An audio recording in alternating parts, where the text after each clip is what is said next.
راديو دنجيجن دنجي توي هاواتيا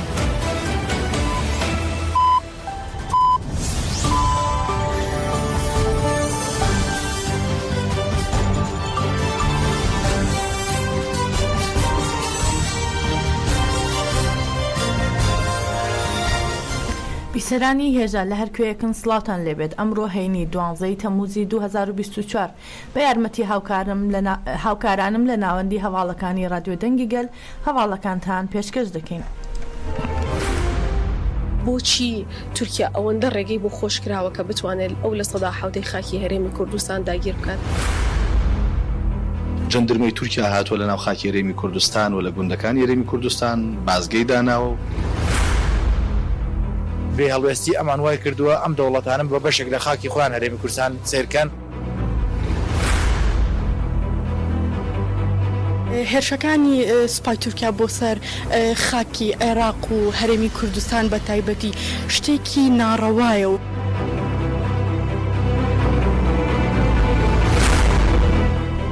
دووبارە سڵاوتان لەبێت بیسەرانی هێژە دەستپێکی ئەم گەشتەی هەواڵەکانمان بە ڕاگەیاندراوەی هاوسەرۆکایەتی کۆنسەی بەڕێوەبەری کەجەکە بە بۆنەی ساڵوەگەری بەرخۆدانی 14 تەمووزەوە دەست پێ دەکەین. لە ڕاگەیاندراوەکەدا کەجەکە دەڵێت پێدەنینە ناو 24مین ساڵوەگەری بەرخۆدانی 14 تەمووزەوە کە لەلایەن تەفگەری ئازادیمانەوە وەک ڕۆژی حورمەتی نەتەوەیی دیاری کراوە بە خۆشەویستی و حەسرەتەوە شەهیدانی نەمری بەرخۆدانی 14 تەمووز کەماڵ پیر محەممەد خەیری دۆرمش و عاکف یلماز و عەلی چیچەک بە بیردێنینەوە لە کەسێتی ئەواندا جارێکی دیکە بە ڕێزداری و پێزانینەوە هەموو شەهیدانی شۆڕش و دیموکراسی یاد دەکەینەوە و بەڵێنمان بۆ شەهیدان دووپات دەکەینەوە. ئەم ڕۆژە پیرۆزە کە گەلەکەمان نەک و ڕۆژی حورمەت دیاری کردووە پیرۆزی دەکەین لە هەموو گەلی وڵات پارێزمان و مرۆڤایەتی. بەرخۆدانی 14 تەمووز سەرکەوتنێکی پیرۆزە لە دژی ئەو توندێنەتەوەی لە سەرگەلی کوردستان سەپێنراوە و بەرخۆدانێکی مەزن و تەفگەری سەرکەوتنە. بەم شێوەیە حورمەتی نەتەوەی گەلەکەمانی ڕزگار کرد. لەم ڕەهەندەوە هێڵی 14 تەمووز لە ناو تێکۆشانی ئازادی نەتەوەی گەلەکەماندا زیندووە و دەژیت. هاوسەرۆکی کۆنسەی بەڕێوەبەری کەجەکە لە ڕاگەیاندراوەکەدا ئاماژەی بەو کردووە یەکێک لە گرنگترین ڕووداوە مێژوویەکان کە دەبێت لە مێژووی کوردستاندا تێی بگەین بەرخۆدانی 14 تەمووزە و دەڵێت کاتێک مرۆڤ لە ڕووی گەشەدانی نەتەوەیی کۆمەڵایەتی سیاسی کەلتوری و هونەرەیەوە هەڵدەسەنگێت بە دڵنیاییەوە مانای لەم جۆرەی هەیە. لەم ڕوانگەیەوە زۆر گرنگە لە بەرخۆدانی 14 تەمووزەوە تێبگەین. دیسان پێویستە مرۆڤ ئەو کەسایەتی گەورە مێژوویانە یاد بکاتەوە و لی تێبگەن کە پێشنگایەتی بەرخۆدانی 14 تەمووزیان کردووە. هەڤاڵ کەماڵ خەیری عاکف و عەلی کەسایەتی مێژووی زۆر گرنگن نەک تەنها بۆ گەلی کورد بەڵکو بۆ پاراستنی بەها مرۆڤایەتیەکانیش کە لە هەلو مەرجی سەختدا نوێنەرایەتی ئەمەیان دەکرد بە دڵنیاییەوە دەبێت وەک مرۆڤی گەورە سیر بکرێن و لی تێبگەین. ئەوەی زۆر بەباشی هەست فکر کەسایەتی بەرخۆدانی 14 تەمووز دەردەبڕێت قسەکانی هاوڕێ خەیری دوورموشە کە بەبێ ترس مردنی هەڵبژات. هاوڕێ محەممەد خەیری دۆرمش دەڵێ لەسەر گۆڕەکەم بنووسن قەرزداری گەل و بەم شێوەیە خۆشەویستی و دڵسۆزی خۆی بۆ گەل ئازادی و تێکۆشان پیشاندا. لەم ڕووەوە گەلی کورد گەنجانی کورد و ژنانی کورد پێویستە هەموو کاتێک بە پێزانین و خۆشەویستیەوە خاوەنداری لەم کەسایەتیە مێژووە گەورانە و تێکۆشانیان بکەن.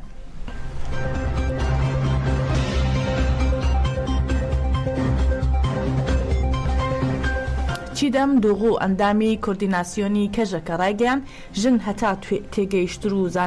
تێگەیشتوتر و زاناتر بێت سەردەکەوێت. دووغوو دەڵێت لە سروشتی ژندا هاوبەشی و ئارامی هەیە هەروەها لە ڕووی ڕێکخستنیشەوە شارەزایە. لەگەڵ ئەمەش دووغوو لەسەر سروشتی ژنان دەڵێت بە کاڵاکردنی ژن وەک کولتورێک بڵاو بۆتەوە و ژنان دەکاتە ئامانج. هەل لەبەر ئەم هۆکارە زۆر گرنگە باس لە سروشت و بوونی ژن بکرێت. سروشتی ژن یەکێکە لەو بابەتانەی کە لە کتێبەکانی ژنۆلۆژی باسی لێوە کراوە.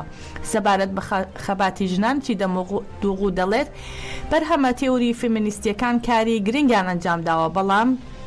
بەس نییە پێویستە بە قوڵی باسی پرسی ژنان بکرێت. چیدەم دووغوو ڕایگەیان بە پێی یاسا دەستوریەکان ژن و پیاو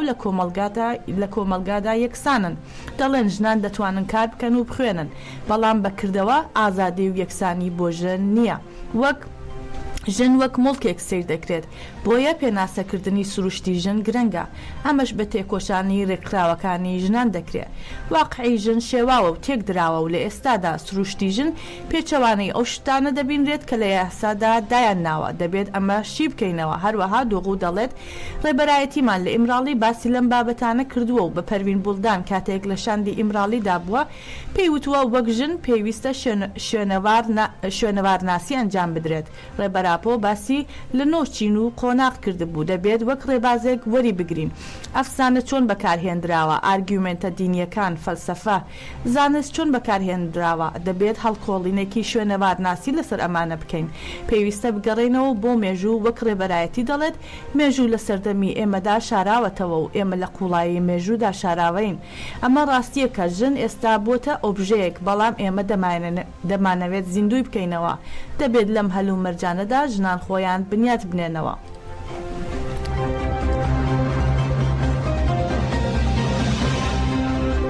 سوپای تورک لە دەشت و داوێنەکانی چیای باگوک لە ناوچەی نسێبینی مردین هێرشی داگیرکاری دەست پێ کردووە لە چوارچێوەی ئەو هێرشەدا کە لە ناوچەی نێوان هەرێمی ماردین و شاخی میرا دەستی پێ کردووە زرێ پۆشی سەربازی زۆر و تیمەکانی شەڕی تایبەتی جەندەرمە ڕەوانەی ناوچەکە کراون هێرشە سەربازیەکان لە ناوچەکەدا هێشتا بەردەوامن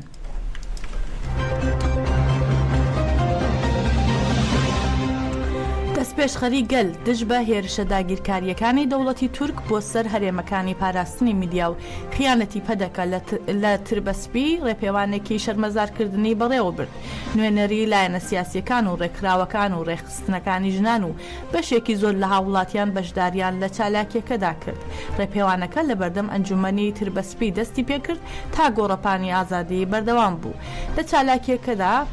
پانکارتی نابۆ داگیرکاری بمرێت خیانەتی پەدەکە بژی بەرخۆدانی گەریلا و دروشمی بژی سەرۆک ئاپۆ بەرز کرایەوە خالد ئەیوب بە ناوی دەستپێشخەری گەلی تربەسپی سڵاوی لە بەرخۆدانی مێژووی گەریلاکانی ئازادی کوردستان لە تی ئازادەکانی کوردستان کردووتی هەمومان لەگەڵ گەریلاکانمان داین و هەتا کۆتایی خاوەنداری لە گەریلاکانمان دەکەین گەریلاکانمان لە گۆڕەپانەکانی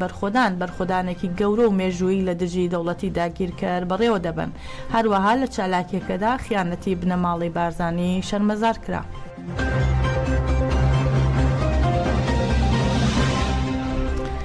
ئەنوەر بازگەر دەڵێت تورکیا و ئاکەپە لە کارکتەر و کاریگەری ڕێبەر ئۆجەلان دەترسن گۆشەگیری سەر ڕێبەری گەلی کوڕ عەبدوڵڵا ئۆجەلان 39 مانگە بە تونترین شێوە بەردەوامە و هیچ زانیاریەک لەبارەیەوە نییە ڕۆژنامەنووس و چالاکوانێکی سیاسیش بە ناوی ئەنوەر بازگەر دەڵێ دەوڵەتی تورک و کۆی سیستەمە سیاسیەکانی ئاکەپە و دەستگا سەربازیەکەی ترسێکی گەورەیان بەرامبەر عەبدوڵڵا ئۆجەلان هەیە پێیان وایە ئەو دەتوانێت پلانەکانیان هەڵبوەشێنێتەوە ڕێبەری گەلی کورد عەبدوڵڵا ئۆجەلان 25 ساڵە لە زیندانی ئیمرالی لە هەلومەرجی توندا گۆشەگیر کراوە زیاتر لە 39 مانگیشە هیچ زانیاریەک لەبارەیەوە نییە لەم ماوەیەشدا سەدان داواکاری لەلایەن خانەوادە و پارێزەرانی بۆ ئەنجامدانی دیدار پێشکەش کراوە بەڵام دەوڵەتی فاشیستی تورک بەهۆی ترسیان لە فکر و پەیامەکانی ڕێبەر ئۆجەلان ڕێک بە ئەنجامدانی دیدار نادەن لەبارەی گۆشەگیری توندی سەر ڕێبەری گەلی کورد هەروەها ڕۆڵ و کاریگەری ڕێبەر بۆ چارەسەرکردنی پرسی کورد ئەنوەر حوسێن بازگەر ڕۆژنامەنووس و چالاکوانی سیاسی دەڵێت ئەم گۆشەگیریەی سەر بەڕێز ئۆجەلان یەکێک لە هۆکارەکانی سیستەمە سیاسی دەوڵەتی تورکیا زۆر بانگەشەی ئازادی و دیموکراسیەکە بەڵام لە حەقەتە بەم کارانەی دەرەکەوێت کە ڕێگا نادا بە کەسێکە لە زیندانایە و لە گۆشەگیریەکی شخصیایە پارێزەرەکانی و هاوڕێکانی و تەنانە ڕێکخراوە نێو دەوڵەتیەکان و خەڵکانی ئاستی پایەبەرز لە ئەوروپا و ئەمریکا و ڕێکخراوەکانی مافرۆچیان پێ بکەوێت ئەو پارادۆکسی هەیە لەگەڵ ئەو دیعایکە دەوڵەتی تورکیاییکە ئەوە لە ڕاستیە ئەمانگەێنێتەوە ئەنجامەی کە تورکیا بۆ خۆی زانێ هەر قسەیە کە عەبدوڵڵا ئۆجەلانێکە هەر دیدارێکێکە بێگومان ئەتوانێت کاریگەری پۆزتیڤ دابنێ لەسەر ڕەوشی کورد لەسەر ڕەوشی مافی مرۆڤ لەسەر ئازادیەکان لەسەر چالاکی و تۆکۆشانی بەرخودانی باکووری کوردستان و لە هەمان کاتە پێم وایە ئەزانێت لەو دیدار و بینینانە هەمەجیەت و بوونی ئازادی لە ناو تورکیا خاتە ژێر پرسیارەوە و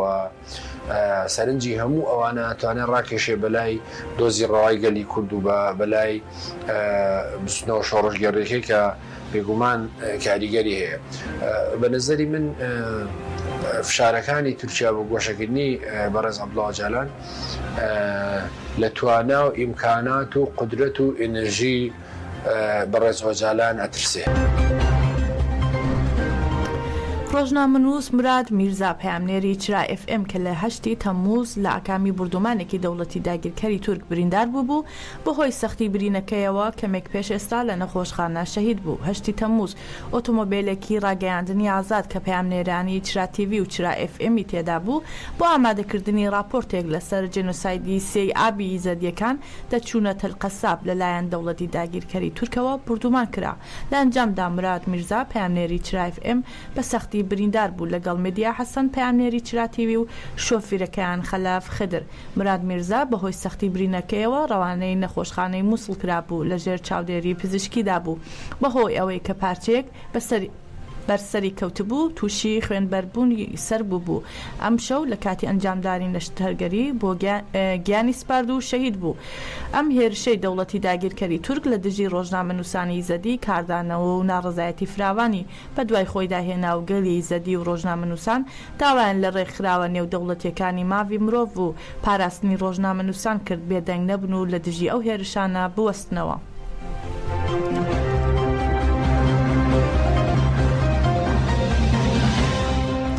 لە شاری باەرن مونیخی ئەڵمانیا لە چوارچێوەی هەڵمەتی ئازادی بۆ عەبدوڵڵا ئۆجالان چارەسەری سیاسی بۆ پرسی کورد ستاندێک دانرا. لە چالاکیەکەدا داوای ئازادی جەستەی ڕێبەری گەلی کورد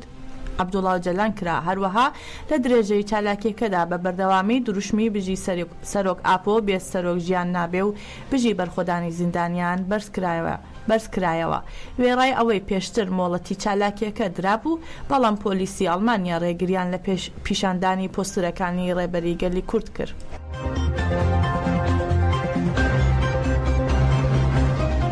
چالاکوانانی شارۆچکەی ڕانیا ناوەندی ئیدارەی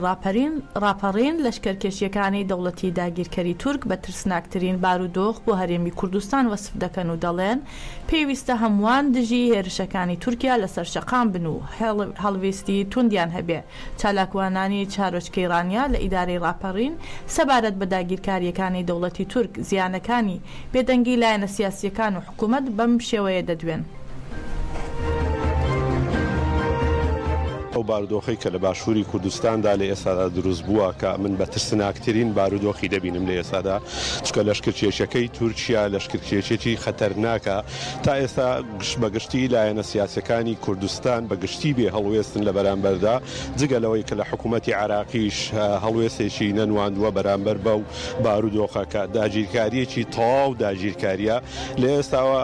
بە حکوومەتی تورکیا خود بڵێن داگیرکاری حکوومەتی تورکی دەستی کردووە بە لێدانی بیر و بڕینەوەی دار و تێکدانی سروشت و ژینگەی کوردستان و ئەوانە دۆخێکی زۆر خەتەرناکە. پرسیار لەسەر کۆمەلگای کوردیش دروست دەبێت وایە بەشدار بین هاو هەڵوێست بین بینە شەقام بین قسە لەسەر ئەو بارودۆخە بکەین چکە دوای چەند ساڵێکی کە بە خوێنی ڕۆڵەکانی ئێمە دیسان دەبێت جارشکە